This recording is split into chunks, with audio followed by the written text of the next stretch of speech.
and welcome to the KrakCast. John's not here, so it's me, Mike, filling in for his role, and I'd like to welcome all of our listeners. Numerically, there might not be too many of you, but I'd like to think of you more of as an elite group of people, a group of people that are in the know, so much in the know that even the Illuminati and the Masons have questions that only you can answer. And why? Because of the guests that we have on this only on this show. Well, actually, not only on this show, because that's well, you just bluffed that one. Only Krakow media that I've done. Well, that's a better way to put it. Yes, as you can hear, our guest is somebody that we've had on our show a few times before, straight from Project Veritas, and from Bannon's War Room, GB News, where else? TVP World. He's been all over the place, and he's finally decided to join us because he's got to work up to the big leagues. Our friend Matthew Tyrmand. Yeah, no, this is literally, in my view, the highest impact media that I've ever done. Fantastic. I mean, I think because he let me drink. It was the highest impact to my liver and spleen. And we get the truth out here because we all know in vino veritas. All right, Matthew, I think we all know what we're going to be talking about today. It's the number one topic of the last week and a half here. Robert Lewandowski, good season. I was going to talk COVID, but I guess everybody's all of a sudden forgotten about what's going to kill us. Now we're talking about what actually might kill us. Well, who knew that was bullshit? All right, so who knew the second they started getting their polls hit, they would just totally relax everything related it's like, to this it's like masks, they're not an issue. It's like, oh wait, now nuclear war is all of a sudden on the table. We've seen this proposal that Putin be given the Nobel Prize for Medicine for having eliminated the entire pandemic in less than a week. I think he would deserve that Nobel Prize more than Obama did. It would make more sense. Well, they're going to nominate Biden for the Nobel Peace Prize, even if they end up nuking Warsaw. If they can keep him alive long enough. Well, it's like, you ever watch Teenage Mutant Ninja Turtles, like the cartoon growing up? The original one, of course. I was raised on it. Who was like just the sort of transmogrification of a brain in this like cyborg body. That's what they'll do with Biden. They'll just keep him alive at all costs. Much like Soros. He's going to live to 140. Sorry, you were alleging that Biden has a brain. Well, I mean, it's a mushy vegetable brain, but he's still capable of somewhat locomotion. There's a lot of fluids oozing out there, yeah. Okay. So I think everybody's realized what we're going to be talking about, of course, the situation in Ukraine right now with the Russian invasion. And by calling it a Russian invasion, I'm now banned in Russia. Face 15 year prison sentence in the gulags. Okay, well, You know what I love when people say, I guess the Russian troll machine, like St. Petersburg cyber farms are just going like double overtime. And now they're all hanging out on the new platform, which, full disclosure, I'm working with, Getter. And it's just insane, some of the stuff that I'm seeing, like the conspiracy theories, genocide in Donbass, Zelensky's trying to kill the babies by turning the water mains off, like all sorts of bullshit. But they are so unbelievably heavy-handed, and they like to say, well, look, if you don't stand with Putin, you stand with Hillary Clinton and George Soros. And I'm like, well, what about the fact that the countries who are engaging with Russia on this and supporting Russia are Venezuela, Cuba, Algeria, Pakistan, North Korea, China? It's like literally the most evil actors that everybody agrees are the most evil actors on the globe. They're like, yeah, Russia, you're cool. You're doing keep up the good work. Consider your allies here. So. Cartoonish Bond villains, basically. Yeah, basically. It doesn't really convince me either. And I've been watching a lot of Russia Today lately, which is also now, I don't know if it's illegal, but it's banned. But, VPN's not sponsoring us, unfortunately. But, it's great to watch the other side. They are heavy-handed. You're right about it. It's ridiculous, but it's still fascinating to watch, like a car crash or something. You can't turn your eyes away from it. And it does kind of make me wonder, why are they talking about this topic on a given day? Why are they emphasizing the humanitarian corridors that are there or are not there? I also think it's hilarious on Russia Today. They keep talking about the fact that, the West didn't know there was a war going on for the past 8 years. And I'm like, yes, we did. I mean, I think it's funny that they say that the West didn't care about what's going on in Ukraine for the last 8 years. But then they say, and the West has been funneling in money, funds, and guns to Ukraine in the same time. So wait, they don't care or they do care? So they're funneling in right now, as I said yesterday in Bannon's show. I've been in Warsaw, and I'm staying by Plac Krzyż, which is the center. It's near the Sejm, the Parliament, the ministries, and there's like more U.S. Army dudes rolling around than I've seen any place outside of the Pentagon. It's literally like just American dudes wearing their fleece vests, and like, the U.S. Army guys, you can always like tell the way they walk. It's like right out of an old Western movie. Like they just walk like fucking massive balls, even if they don't. But it's like just in their swagger, and it's just like I don't even have to hear them speak. I'm like, yep, American, U.S. Army guy, and they're all there. They've got huge like suitcase, like these like hard shell suitcases, which has who the hell knows what, files of weapon systems, and they are hanging around Warsaw very, very in high number right now. I mean, one of the reasons that Putin argues that he had to go into Ukraine is because of the fact that they were, butting up with NATO, and that NATO is becoming more of a threat. And that's an argument that just, I completely don't understand. Yes, it's a defensive pact that maybe hasn't had its goals set right for the last 20 years or so. Why was NATO built? As a defensive pact against the Soviet Union and the Warsaw Pact. Yes. And, then the Warsaw Pact and the Soviet Union broke apart. But I think a lot of people don't realize that. What have they been doing since 1991? Since 1991, they've basically just been sitting around and becoming a huge bureaucracy. Correct. Trump made a great point when he visited headquarters in Brussels, and they unveiled the $1 billion building that basically the American taxpayer paid for. And he said, so can it withstand a missile? And Jens Stoltenberg and crew were like, well, we haven't thought about that. Wait, so you're supposed to be sort of like the tip of the spear on Western defense mechanisms, and you don't know if your headquarters can withstand a missile attack. Okay, Why would the head of a military organization be able to stand a missile attack? Yeah, no, exactly. It is in Brussels, so the ultimate bureaucracy, but... No, and what I can't understand about it is they're saying that NATO is a threat to them. That's why they need to invade Ukraine. Actually, I keep saying the Ukraine. It's one of the things you're... Yeah, no, I've yelled at Bannon, so now he's spiting me all the time, and he keeps doubling down on it. But yeah, the Ukraine comes from, and if you talk to Ukrainians in the diaspora who fled over the last, say, 40 or 50 years, they hate that. The Ukraine is the Ukrainian Soviet Socialist Republic.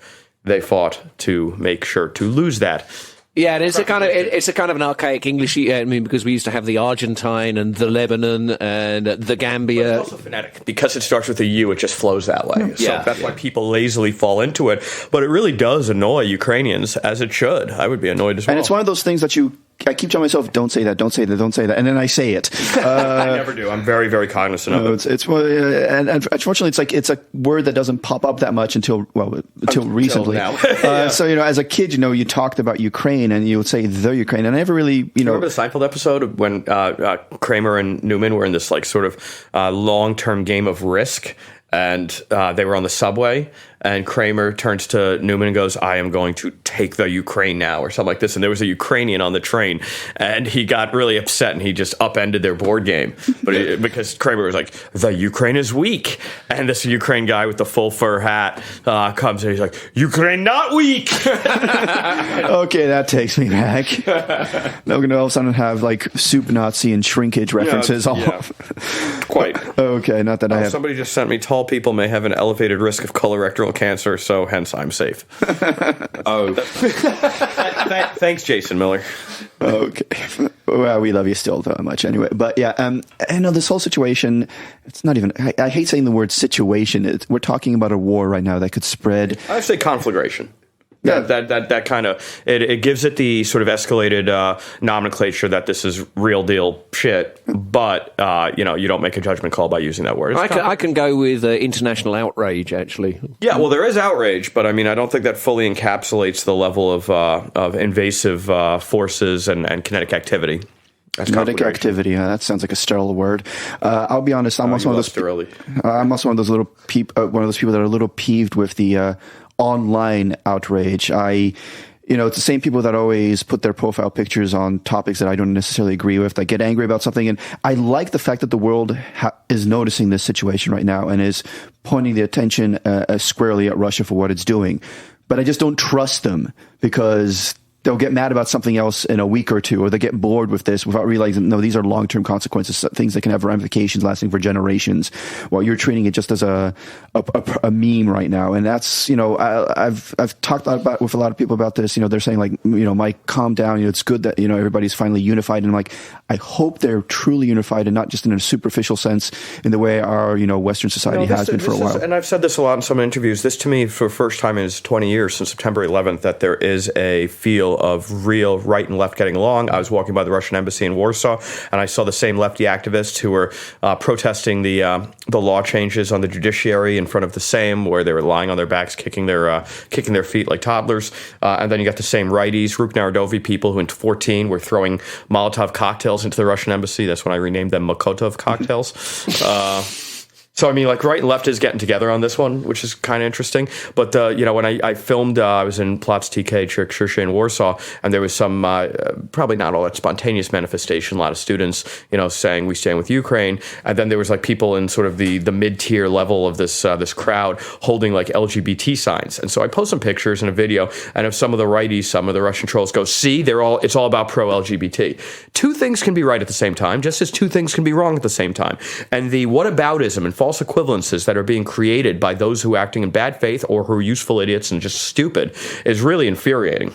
I have friends on the right who are saying, I stand with Putin. He's a defender of Christendom. I'm like, dude, he's been murdering everybody for fucking 30 years. Like, Christendom, like, which commandment is thou shalt not kill? But I'm pretty sure it's a big one. Thou shalt not kill unless you have a really good reason or it gets you votes. Yeah. Yeah. Or it's NATO. Yeah, exactly. I mean, NATO. I generally agree with that sentiment, but and we always agree, Mike. I've been hurt so many times by people, that say something and then they change their minds, 6 weeks later or something like that. Yeah. And then they always forget and revise their position. Exactly. This is why it's like on Wall Street trading desk. When I find a buy, no, a sell. So when I finally see on the internet, people saying things that make sense to me and I agree with, I'm like, are you being honest? Really? Can I trust you on this? I mean, this is important. If I'm going to trust you on this, you have to stick with it, And I'm hoping that this actually lasts a while longer and people understand that we have common goals, we have common beliefs, we have something that values. There's something in the classical liberal tradition that is consistent among the West, and the undermining of that is one of the most disgusting things to come out of not just like the last few weeks, but like just the right in general. I've got friends on the right who say our entire platform should be rewarding our friends and punishing our enemies the way the left does. I said, well, then we're no better than them, and we've basically lost our entire fundamental core. We are classically liberal. Whatever loaded connotations the word liberal now has, thanks to FDR and the hijacking of that philosophy from freedom in general to freedom of want, and the government gives you everything, that is still the post-Enlightenment philosophies, Lockean legitimacy, Hobbesian legitimacy. These are relevant to the West, and they're irrelevant to those axes of forces like Russia, China, North Korea, Venezuela, Cuba. So, like, we cannot equivocate here, and there's a lot of equivocation going on. What would you say to a lot of people that are, say, more non-interventionists or, isolationists on the U.S. side? There are a lot of big talking heads. My first thought comes is like Tucker Carlson, and entertaining to watch. Oh, I called him out hard publicly. But exactly. And I got a lot of hate for that. How did you respond, basically? What do you say to people like him? And first, the one thing I say to those who are, extremely non-interventionist, and I'm MAGA, I believe in American foreign policy for American interests, but it is our interest because we are still the Pax Americana, and the strength we have in our currency with the exorbitant privileges of the reserve, with our strongest military, our strength is predicated on our Constitution and our classical liberal values, our Enlightenment values. We created the best system in the history of the world, imperfect as it is, and it allowed for wealth and prosperity and the peace that only we could derive from that wealth and prosperity, honestly fought and won. But I say this to, people when they say, well, I'm not interested in politics or I'm not interested in intervening. You don't have to be interested in politics. Politics is interested in you. Geopolitics is interested in you. What Ayn Rand said, I quote it all the time, you can ignore reality, but you cannot ignore the consequences of ignoring reality. And this is not, one person I know told me, oh, Ukraine, who gives a shit? It's just white person Rwanda. It doesn't affect us. Forgetting all, the bigotry associated with that, which, may have some relevance just because of, the African third world is the African third world. It's very, very tough for it to advance and for the West to make inroads there because of corruption, because of societal evolution, whatever it is. This is Central and Eastern Europe, which abuts NATO, which is Western Europe, which is our number one trading partner, which is a center of innovation and freedoms as imperfect as they are. Nobody's fought the EU more than I have and continue to do. I believe that they are leftist totalitarians at heart. It's not coincidental that many of their leadership are avowed communists. Federica Mogherini, the former High Representative for Foreign Affairs, i.e. the Secretary of State of the EU, she was the head of the Italian Marxist Student League. Barroso in Portugal, same thing, an avowed avowed Marxist who now works for Goldman Sachs. Schroeder, a leftist who works for Nord Stream. The hypocrisy is rife, but they are still better. Proportionality exists. Nuance exists. It is still better than Russia and China, who is without any due process whatsoever will lock up everybody for anything. There's still some levels of justice in the system. People need justice. It's like one of the most elemental things to have faith in the society is the belief that justice might be delivered, whether it's to criminals or to the innocent, and that there is a process in place and rule of law. And as bad and hypocritical as the EU is, and the global left and the globalist elite, they are still better than Russia and China and North Korea and Cuba and Venezuela and Algeria and Pakistan and Syria and et cetera, et cetera. Those are definitely some damning words. But okay, here's a bit of my contrarian view of these topics. I'm always really concerned when I see something in the news that I know something about, and I realize, they're fake news, they're lying, whatever. Especially in the West, when you're talking about Poland and new legislation being brought in here, the way it was presented in the U.S. And then so when I'm watching the same media and they're talking about, say, new legislation that Russia is bringing in about the press being curtailed and limited and facing potential jail time. Hungary for doing the same thing, but come on. And so so I'm supposed to believe them that Russia is doing this now, but I know they were lying about it when they were talking about Hungary or Poland. So then I tell myself, even a broken clock is right twice a day. That's right. So. And I mean, look, some things are, I always like to cite my father's breakdown of communism in some simple parable way, which is Pravda told us we had a record crop yield, but we were all starving to death. Stalin said that, record crop yield, but there was no food. There was nothing on the shelves. The only thing that you could get in PRL was vinegar. And so do you believe those who are pressing you, telling you to believe this, or do you believe your rumbling belly?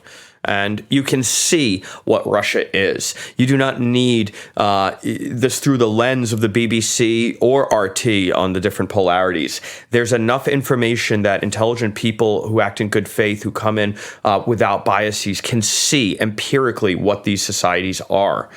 So when Tucker says, "Oh, Ukraine, who cares?" J.D. Vance, what an idiot this guy is. I don't know if you guys watch my Twitter, but I just attack this guy all the time for being a hypocritical fraud.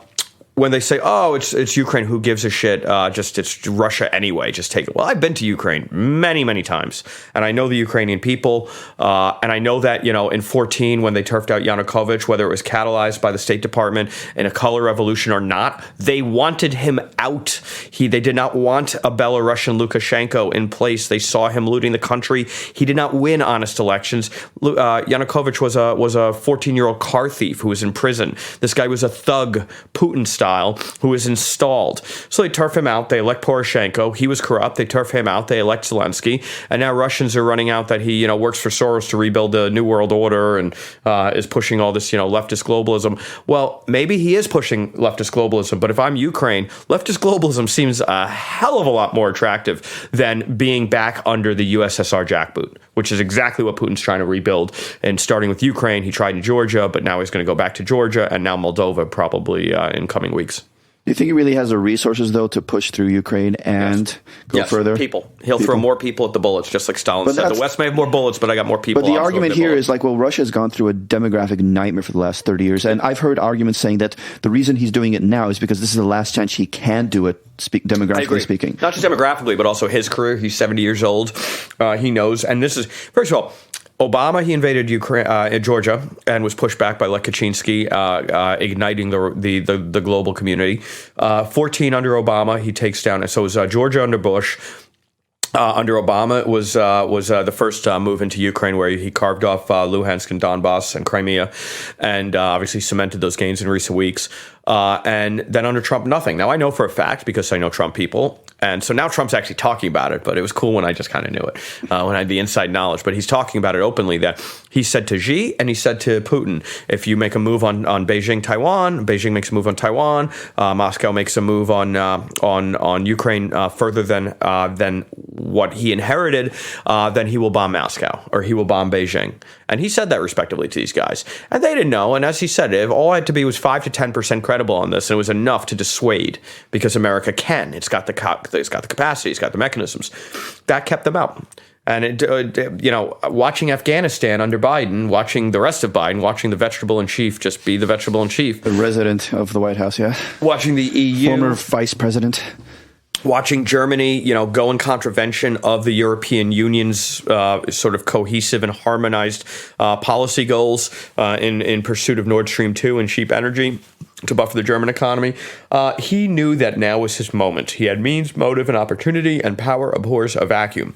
And you have a vacuum of power in the West. So this was an opportunity, 70 years old. He knows he makes the play now. Obviously, the oligarchs, he didn't expect this level. I mean, I didn't expect this level. The Swiss banking system went not neutral for the first time in 1,200 years. I mean, I was just in Switzerland in December, and this whole country's built on three things: banking, chocolate, and watches. That's it. And it's predominantly banking. And when I was in Geneva, half of the banks, you see UBS, you see CSB, you see Julius Baer, you see the Swiss banks, but half of the banks are Arab banks. They're money laundering for petrostates. And Switzerland is as close to a utopia in Europe as exists, based on this, high-level wealth concentration and geography's destiny, geographic protection with the mountains. And they have been totally fine being complicit in World War II with Hitler and taking the Nazi gold that plundered from the Jews and art and everything else. They're totally complicit, and they always hid behind, we're just the bankers. We don't ask questions. Yeah. They don't ask questions. We're just the bankers. And now for them to make a moral judgment on Russia and Ukraine and say, we're going to freeze oligarchs' bank accounts, Putin's bank accounts, and we are not going to be complicit in this, I don't know if it's refreshing or it's like the destabilizing fact pattern is so jarring that what next, because that's one of the immutable things in sort of global society. Swiss banking is sacrosanct. Well, they just busted up their neutrality for the first time in 1,200 years. So that's a watershed moment. Yeah, and even the Swiss are taking these kind of steps, it makes you wonder, what does Putin do now? What are his ways out? Speaking. Now it's only escalation. So it was amazing to see the whole West come together and look to isolate him with financial sanctions and the oligarchs and go after the boats, and soon they'll be going after the houses in London, Miami, New York, Paris. But this isolation comes with an escalatory risk. Now the oligarchs want to put a bullet in him, so now he has to accelerate his aggression. So we are escalating. I don't know if this is going to be World War III. I told Bannon last night that, now that he's going to take Odessa, it looks like, and Moldova and get to the Romanian border and really have, a gun pointed at one of the hearts of NATO, and Romania has no defense mechanisms. It's a large NATO member, but it's weak. I think that's going to be that's going to be the significant step that Putin has not taken so far. And if he encroaches actually on NATO territory, then that automatically changes the rules of the game, because but only if he over, like he did in the Baltics in previous years, if he actually goes into NATO. If he encroaches, his argument, which is actually not unjust, the violation of the Minsk agreements, NATO has been encroaching on Russia's near abroad for 30 years. Yeah. And Mearsheimer, who I don't really agree with on a lot of things, on some things I do, the Chicago preeminent political scientific thinker in the modern age of realpolitik, he's been pretty adamant for 30 years, saying, you keep doing this, you keep encroaching with NATO and then with the EU, and Russia's going to be forced to act, whether they want to or not. Their view is they're under some sort of very subtle long-term attack. The chess pieces are being moved around the board to point the guns at Moscow. Now, again, that is the raison d'etre for NATO, is to keep Russian aggression in check. Russia's been an aggressor for 200 years. So it's, these things feed off of each other. But this trigger point of, since 2014, the U.S. getting way more involved in trying to flip his near abroad into the Western Pax Americana sphere, it's freaked him out. And so it has led to escalation. Now, there's no equivocating on the fact that he's killing civilians, that he is going in and not just, carving out Russian separatist regions of Ukraine, but now, surrounding Kiev, taking Odessa, going closer to Romania and Moldova. So I don't think this ends in World War III or a nuclear holocaust, God willing, hope not, because Poland is going to be the first place hit. But I do think that he is strengthening his hand so markedly that the West, if they just escalate to continue wagging the dog, then they are committing suicide. They're the ones who will be to blame for escalation. And ultimately, he wants a guarantee of no NATO ascension for Ukraine, no EU ascension for Ukraine. And honestly, I think he'll get it. And I think he probably should get it the way this is played out. And I'm not making a moral judgment here. I don't think Putin should get shit. I think he should get a bullet to the back of the head. I think the oligarch should take his head off. But from a realpolitik, geopolitical stance, everything is pointing to him outplaying the West and being able to get that assurance that he's been looking for years, and that has violated what was promised him by Baker, by Minsk 93, and even in 14, there were statements that no, we would not continue to encroach. And what does the U.S. State Department continue to do? They do believe in color revolutions. So, one of the hypotheticals that has, of course, been kicking around a lot in the last 7 days or so has been, regardless of what's actually happening on the ground in Ukraine, suppose that back in Russia, enough people in the right kind of positions of influence decide, like, enough is enough, this guy's lost his marbles, we need to take him out, and they succeed in doing that. Well, then we have a massive power vacuum. Well, it's like post Yeltsin that allowed Putin to rise. Well, exactly, yeah. So, I mean, do you have any thoughts or? My guess is the devil you know is usually better than the devil you don't know. But given that Putin has proven himself to be quite the devil, I'm willing to roll the dice on it. What I think is that he would be willing to use nukes. But those around him would not. He has the mechanisms to protect those he cares about, and he is somewhat soulless and dead inside. He has like Stalin, he has no respect for human life whatsoever. Everything's a geopolitical game for the long term. But there are a lot of generals within the Russian complex who do have friends and family in Moscow, and they know every war game for 60 years has ended. The second Russia used a nuke, Moscow was obliterated within 20 minutes. So they all have, contacts in Moscow they do not want to see vaporized. I mean, the question is, what happens if he decides to use tactical nuclear weapons? I don't know if that would happen, but, you have these 1 to 5 kiloton weapons they have that you could shoot out with guns in Ukraine. How would there be a Western response whatsoever to that then, if he's just using them not in the sense of, attacking NATO countries, but actually on the battlefield? I mean, this is a scenario that's very unlikely, but it's unlikely because he would get so much shit. He'd be putting his own the little green men at risk as well. And this is one of his big risk factors. I mean, you see, he's arresting protesters in the streets of Moscow.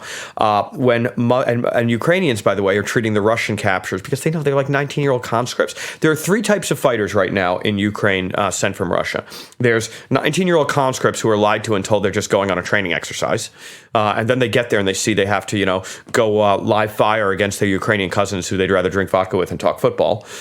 There are the professional soldiers who, it's Russia, they're pretty badass, and they'll just follow orders. But the Russian army's been kind of hollowed out, so there's not that many of them, but they provide a good fighting force, and those are the ones who are being sent to places like Chernobyl and high-value targets. They're the ones who are in charge of taking out the airfields.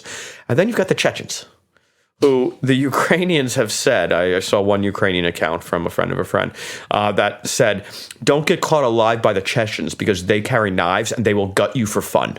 They will torture you. They will cut out your organs and do, tribal war dances as they bleed you out. And this is pure sport for them. They're truly savage. And the amazing, and again, hats off to Putin because as evil as he is, and he is, I do not, equivocate, and I do not, I will not sway from a value judgment. He is an evil motherfucker. But the fact that he could bring the Chechens post Grozny to heal. I mean, these were people killing students. They were bombing schools, specifically because that's the most savage thing you could do. And he brought them to heal. And now they're like an assassin force. They're the ones. Now the Ukrainians they've been getting intel from inside the FSB. There are a lot of Russians who do not support this at all. There's a growing Russian middle class. The oligarchs love having their, 50 million pound mansions in St. John's Wood, London. there are a lot of people who don't want anything to do with this shit. They were enjoying Russia's integration to the West and all of the concomitant pleasures that provides, from French food to London estates to the Mediterranean, places like Saint-Tropez, and the middle class as well, going to Santorini, going to the Villafranche, going to Côte d'Azur. They didn't want this. So they're feeding a lot of the Ukrainians information. So the Ukrainians did pick up some high-level intel where the Chechens were, and so they did wipe out a few of these Chechen brigades. But the Chechens were tasked by Putin specifically with the kill list to go after the high-value political targets, including Zelensky. Not just Zelensky, my friends in parliament. They've got a list of every parliamentarian in their face. If you get one, cut their head off. Literally cut their head off and then hold their head up like medieval style, Game of Thrones style, because this is, part of Putin's information war. We're strong, the West is weak. We will literally cut the heads off their political leadership. And so they've done the Ukrainians, thankfully, have been able to, getting intel from the FSB and some of the double agents in Russia who don't want anything to do with this, they've been able to neuter some of these Chechen brigades, which has been, thank God for that, because Zelensky's had 3 assassination attempts and they're going to keep coming at him. I mean, he's a very high-value target for optics.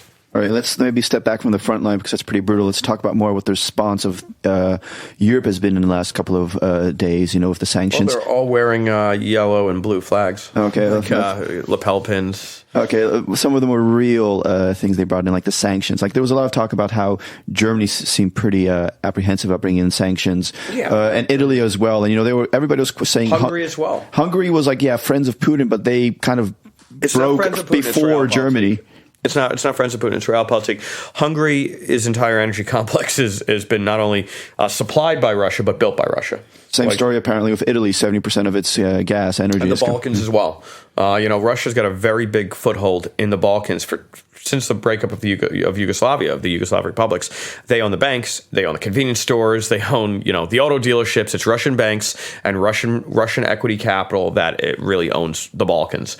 But in Hungary, Orban's been in a kind of tough position. Orban's always, and we could spend an hour on Orban. I'm sort of a deep Hungarian analyst. Spent a lot of time in Budapest with guys in Fidesz. Just wrote an article in the American Conservative with one of their foreign policy chief advisors, Andras Laszlo, about the opposition that Orban's running against and how fractured they are.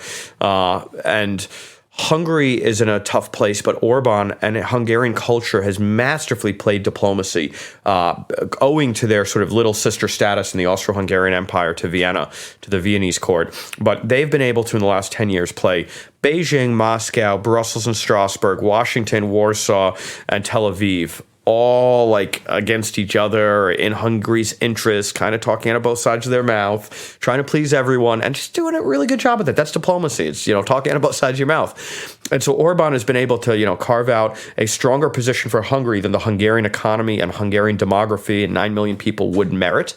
So, hats off to him. But now he's in a really tough spot because he's got a re-election in 3 weeks. 4 weeks? Yeah, it's first weekend of April, first Sunday in April 2nd, April 3rd, is a Hungarian election. Obviously, he's standing for what would most assume will be his final term before he anoints his predecessor or his successor, who I think will either be Sciarto, the foreign minister, Novak, the family minister, or Varga, the justice minister. And so he's had good relations with Putin, and he's had to because of the energy complex. But he also, Hungary remembers what communism was like. Hungary, much like Poland, had martial law in the early 80s. There was a Hungarian uprising in the mid-80s that was violently squelched. And the Hungarian people have no love for the history of being a Warsaw Pact nation traded away post-Yalta. So they are very sympathetic to Ukraine. Overwhelmingly so, much like Poland, much like Czechia, Slovakia, everybody, Romania, everyone who was behind the Iron Curtain, especially the pseudo-independent nations not part of the USSR formally, they have no love for Putin, no love for USSR and Russian revanchism and the USSR rebuild. But Hungary, with this election, Orban knows that if he goes full-throated condemning Putin, Putin probably takes active measures and screws with his election. And so he has to kind of like thread this needle. At the same time, the people of Hungary are so overwhelmingly in support of Ukraine and against Russia that this is strengthening the opposition. Peter Markizai, who's the leftist, who is, it's much easier for leftists to walk around, holding, flag-colored ribbons. And Markizai is a total Joker cartoon character and a leftist anti-Semite who's coalition. Is there any other kind? Yeah, good point. And then coalition with the rightist sort of neo-Nazi fringe in Hungary, Jobbik, who Orban masterfully weakened in his first prime ministerial term. Was able to subsume most of their electorate and make them Fidesz supporters, but they still exist. And the left, the green left of Hungary, led by Markizai, is running against Orban. And he knows the people are fully pro-Ukraine, but he has to still be the guy who's running the country, not just a Charles de Gaulle type figure who can speak platitudes, because he still has to worry about the energy complex. They shut off the gas in the winter ahead of his election, and his election is at risk. And potentially the Russians, even though he's been a good ally for the Russians and a dependable consumer of Russian energy, they know that they can easily manipulate somebody like Markizai. So if Orban gets out of line, Putin's active measures against Hungary might swing the election. I don't think they will. I think that Orban has a strong enough mandate that will be renewed. Up until this conflagration, I actually thought that a 2/3 majority and constitutional majority was in play. I don't think that's in play anymore, but he should be able to breach the simple majority, 50 to 55, 57%. Still. Okay, as if we didn't have enough things to have to worry about and follow right now. So that the Hungarian elections are on the Then we got French elections right as after. well. So you got first round of the French elections, April 14th, second round the 28th. I've been, I've met with many people in the Zemmour camp. I'm a big fan of Eric Zemmour. I think he could be a watershed moment in the Euro-realism movement, keeping the Brussels, Strasbourg would-be bureaucratic totalitarians in check. The irony is that if he does win, France also inherits the rotating presidency of the EU. So you'd get a president of France who's a de facto president of the EU who hates the EU, which I think would be fucking amazing. Like, that just gets me turned on. 6 months of bliss, yeah. I know. I mean, I really like Zemmour. He's got a great shot of. I think he gets to the second round, and I think he's a great shot of destabilizing and unseating Macron. The problem is that this couldn't have come at a worse time because he's had some sort of pro-Putin comments or equivocating Putin comments. He did. I was at his press conference in Paris last week where he said, without equivocation, that this invasion is beyond the pale. It is unacceptable. Russia has to pull back and reverse course because this is unacceptable for all of Europe, no matter if you're Eurocentric or Euro-realist or Eurosceptic. This is unacceptable. So his previous Putinophilia or soft on Russia stance, very often going back to the same theme of NATO and EU encroachment on the Russian near abroad as the realpolitik that has forced Putin's hand and would force Putin's hand. This is what these people have been saying for years, and they've been correct. That is going to hurt him in this election cycle and strengthen Macron. EU is purposefully letting Macron lead point on this. Because Germany's got no credibility. Olaf Scholz, he didn't even want to take down Nord Stream 2. He didn't want to engage in any sanctions because the German economy is the number one driver of German politics. It's all the German bureaucrats care about is keeping the German industrial machine going at full capacity. So they talk about more Europe and cohesion, harmonization, but it's really just their self-interest. Always that is first and foremost. But the German elections are done. So he's in place, and he's such a weak voice on sanctioning Russia. So between that and the fact that Macron's got a re-election going on right now, the EU is purposefully, by design, giving Macron the ability to run point because of French electoral politics.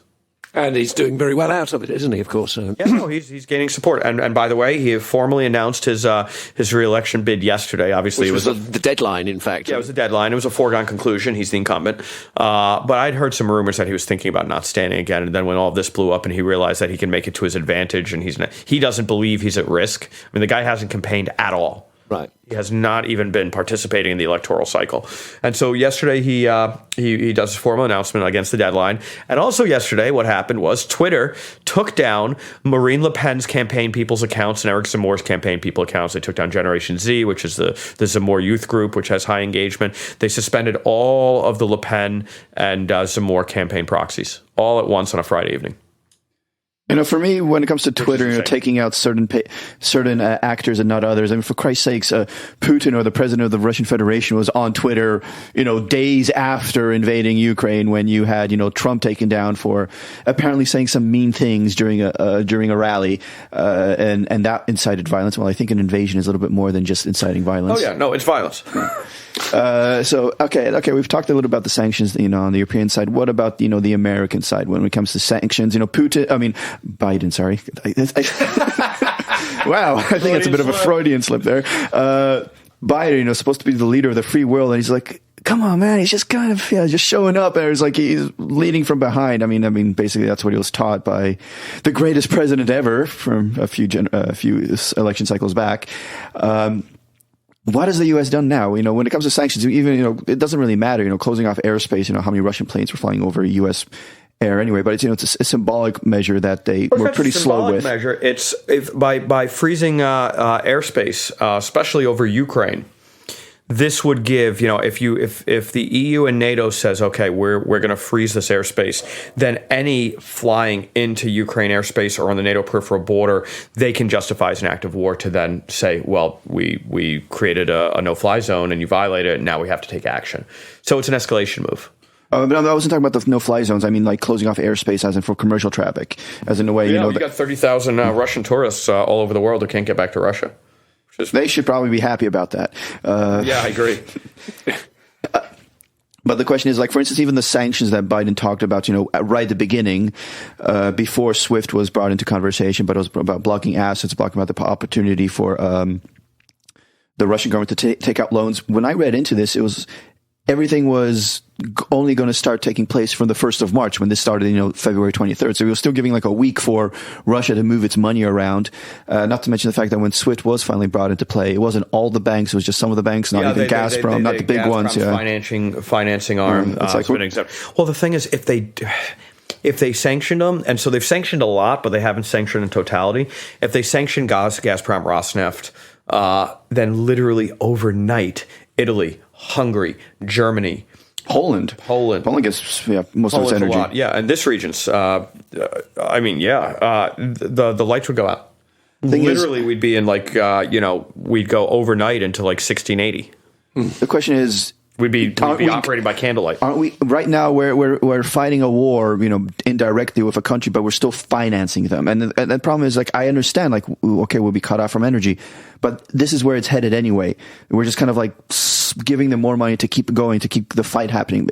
Shouldn't we, finally consider the fact that we need to make sacrifices? Poland knew in its position that it needed to cut back from the amount of energy coming from Russia. That's, the liquid gas was an issue, bringing in nuclear power. Germany, on the other hand, was, bringing in more gas from Germany, getting rid of its nuclear power plants, becoming more dependent on Russian energy, which, just absolutely makes no sense. But aren't we at a point right now that we need to finally decide, like, okay, pull the Band-Aid off. This is going to hurt, but we knew this was going to happen. Yeah, but I mean, we don't have any contingencies in place. Yeah, because it's not just like gas for heating and cooking. It is actually gas for power. There is no electricity. There's nothing.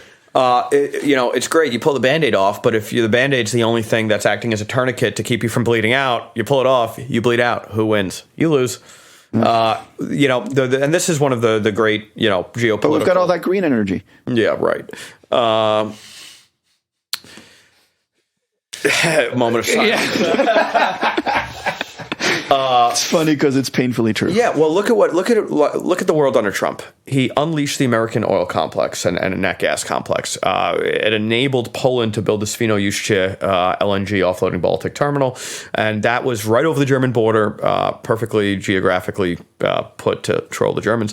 That was going to be the northern terminus of a north-south gas pipeline all the way down to, I think it was Burgas, Bulgaria, something like this. Something like that. Yeah. And this would have fueled for the next 50 years all of Central Europe, the Visegrad, the Intermarium, the Three Seas countries. Even Austria could take part, but certainly Czechia, Slovakia, Hungary, Poland, possibly Ukraine. And really, really secure all the Balkans, Croatia, Serbia, Slovenia. This would have fueled them and would have, in 21st century Central Europe, energy equals security. and stability, and stability equals security. So energy source diversity and source stability secure the region. For exactly this binary. Can Russia turn off the spigots? Yes. And that is destabilizing and puts all security at risk. Trump unleashed the energy complex. We had, the Permian Basin, the Bakken Shale, the Marcellus in Ohio and Pennsylvania. You had all this energy coming online. I always say, and I've even said on this robust show that it wasn't coincidental. The first executive orders he signed in January 2017, when he went into office after his inaugural speech on the Mall, was EO 1 and 2. Keystone Access Pipeline was 1. Dakota Access Pipeline was 2. He knew that this realpolitik, this energy equals security, and this strengthens America. It strengthens America's domestic economy. It takes us off of not just Russia, but OPEC, so that we're not funding jihado-funding petrostates and an axis of evil there. And it really did lead to an economic boom. It led to a security boom. It led to a check and balance on some of the worst actors. And then all of a sudden, the Greens of the left, the AOCs of the world, they have a good chunk of the control of the leftist policy of the Democratic Party. And so what does Biden do? He goes to war with domestic production and re-regulates it and takes it offline and shuts down these pipelines. That was what his first 2 executive orders literally were reversing Trump's first 2 executive orders. And what does that do? It strengthens Russia. It strengthens OPEC. OPEC was dead. I always loved this visible parable of like 5 or 6 years ago. King, what's his name from Saudi Arabia? Faisal, was it? Something like this. Or Abdullah, I don't know. Abdullah. It's Abdullah. It's Abdullah. So King Abdullah travels in this like mega, jet, like a 747 style jet, his own plane. And whenever he lands anywhere, they wheel out a golden escalator to the door of the plane, and he gets on a golden. It's like literally an escalator that's plated in gold, so it's like shines bright. And he gets on the golden escalator and he comes down. So a few years ago, and this was as OPEC was really just the shit was beaten out of it, thanks to Trump, thanks to the West, deregulating energy production and distributing globally. He gets on, and the escalator breaks. And I thought that was like such a perfect parable. Well, let me tell you, that escalator's working just fine now. Right. Nice and oiled up, yeah. Yeah, it's lubed up. It's lubed up with oil. So America has a lot of blame on this conflagration and this where we stand geopolitically because of this with the energy complex and what Biden and the left has done in the name of green. It's hilarious to watch right now how Biden is saying that we need to talk about gas prices, bringing it down, talking about the reserves being opened up, which is enough for like 2-3 days. It doesn't really matter. Yeah, during the bucket, literally. Talking about in his State of the Union address, we'd seen more like the state of his campaign address. We didn't actually say what we're going to do. It's just like what will be nice. Yeah. Why hasn't even the administration in the United States right now talked about, bringing back some of those sources of energy that they had that he, from day one screwed up? Because there's a midterm re-election and they need to engage their base. But their base is, they're going to die anyway. So their best chance is to do something that might bring back some independence that have been based. So now you're thinking not like a leftist. Okay. Leftists don't think rationally. They think ideologically in contravention of any rational fact pattern that exists. So because you, as a thinking individual, do not have your head so far up your ass, you're not thinking like they do. AOC still wants the Green New Deal. She still believes that we should buy statutory diktat, shut down the entire American industrial complex and part of its cow farts. There's too much methane in the atmosphere. Yeah. Like, these people live in an ivory tower of stupidity. And this is also who's in Biden's administration. I mean, he's got some sort of center leftists and Dems, like Tony Blinken, the Secretary of State, is actually doing an okay job. It pains me to say it because I really don't like any of these people. But, I mean, even when I was on Bannon last night, like, he played a clip from MSNBC breaking down the southern Ukraine what's going on there and how, Odessa might be in peril in Moldova. And the analysis was correct. And Ian Bremmer, who was their talking head, was correct. And I hate Ian Bremmer. I think he blocked me on Twitter. I think he's, just an odious, arrogant globalist elite. But odious, arrogant globalist elites can be right sometimes. All right. Look, I think we're going to have to bring this gradually to a close, otherwise we'll carry on. Come on, Daddy. It's good. We're going to be kind of carrying on all night. But I mean, given that the overarching topic of this particular show is, of course, the current situation in Ukraine. Do you have some kind of closing thoughts on? Crimea, Mykolaiv, Mariupol, Donbass, Luhansk, now Kharkiv. He didn't expect to get Kharkiv. I don't think he was even going to make a play for it. It's right there on the peripheral of these new breakaway separatist states. But it's an enviable industrial center, second largest city in the country, and basically I always say this to my friends in the U.S. It's like the Pittsburgh of the near broad Russian sphere, especially of Ukraine, major steel production, and that's easily brought back online by Putin and actually has something. Because Donbass and Luhansk, like Crimea, were loss leaders, especially Crimea. Crimea, he didn't have an overland route, and he had to supply it because he wanted the militarily strategic peninsula in the Black Sea. But now that he has the overland route, he'll make that productive. And Kharkiv is going to be productive. I think Donbass and Luhansk are still kind of loss leaders. Now he has to pay the pensions of those pensioners that live there. He didn't before. Now all he had to do was supply, a few $100 million worth of weapons on an annual basis to these guys to defend against the contact line Ukrainian military. But he's done what he's wanted to do, which is he has increased the Russian territory into the near abroad to expand his buffer. And again, to somebody whose entire goal is the revanchism of the USSR, this is a win. I think he will get his NATO and EU concessions on no Ukraine ascension. They're going to continue carving up Ukraine. I don't think he gives Odessa back. And if he doesn't give Odessa back, then he has literally got a foothold on NATO pointed at Bucharest, where we have an embedded commitment. As bad as Romanian defenses are, as bad as the corruption of Romania is not that much different from Ukraine. I joke about Polish corruption, and there is some. We haven't talked about Jabro today, but the justice minister, for all you home gamers, to quote Jim Cramer, he now is going to be on the NATO peripheral border. So the West ascended into his near abroad, was aggressively encroaching upon his sphere. And now he's doing the same to NATO. And welcome to 21st century geopolitics. Welcome to history repeating itself. The parallels between 1939 and Sudetenland in this conflagration and the false flags in Poland are just unbelievably rife. Now it's cyber, it's information war much more than physical as it was 80 years ago. But I mean, history repeats. Mm-hmm. Maybe finally history will end. So yeah. Well, Fukuyama was wrong. They're the end of history. Yes, spectacularly so. Yeah, spectacularly so. I talk about that all the time. It just sounded nice. Can't you let me have that? No, power bores a vacuum. All right. So as Josh was saying, I think we need to ring this in and call it a podcast. Call it the end for today. You can find us on wherever whiskey and cigarettes are sold. All right, so don't forget to subscribe. Don't forget to tell your friends. Don't forget to donate. Though I think right now, if you're donating to anybody, to better causes. Exactly. Even Airbnb, like I did that. I buy an Airbnb in Ukraine just to support those who are going to be housing refugees, especially in Lvov, because everyone's moving toward Lvov. Okay, so and you can hear back from us next week. Same podcast time, same podcast place. That's the KrakCast. Thank you for listening.